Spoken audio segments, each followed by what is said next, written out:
manuscript housed in the British Library, India Office number 943. That is the beginning sentences. Here, the sentence starts with Mu'allihane akhbari saratine mamarek Kashmir ke jumre haratu vakiate muruku afkamu akhbari ashrafu ayam ra bekarame Kashmiri nebeshtat. So this manuscript neither has prayers to Allah, nor has the praise to the dedicated. Instead, the main text begins with an explanation that Kashmir once had a tradition of historical writing with the pen of Kashmir. So if one interpreted this phrase, Bekarame Kashmiri, literally, one can imagine that this is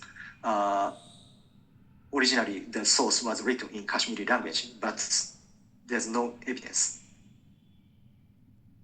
Rather, it is possible that this words, Karame Kashmiri, means the script. That is the Sharada script. So, and the speaker thinks that he referred to the fact that there was a tradition to write history in Kashmir in Sharada script.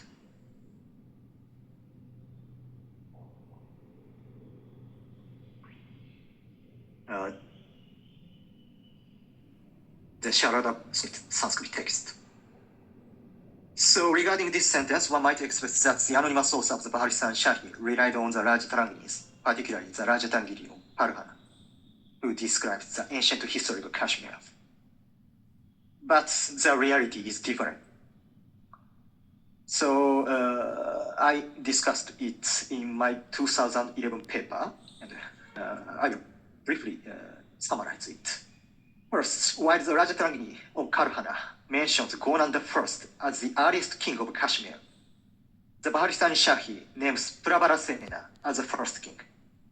The names of the subsequent kings also differ significantly between the Rajatarangini of Karhana and the Bahāristān-i Shāhī. In fact, there is a Persian chronicle that lists the names of the kings of ancient Kashmir is almost the same order as those mentioned with the Bahāristān-i Shāhī. That is the Jamia Tabarikh of Rashiduddin.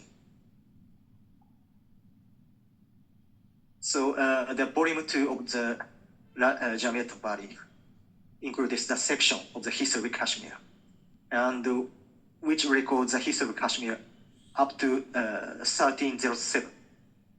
And the Bahāristān-i Shāhī traces the names of the kings recorded in the Jamia Tabarikh.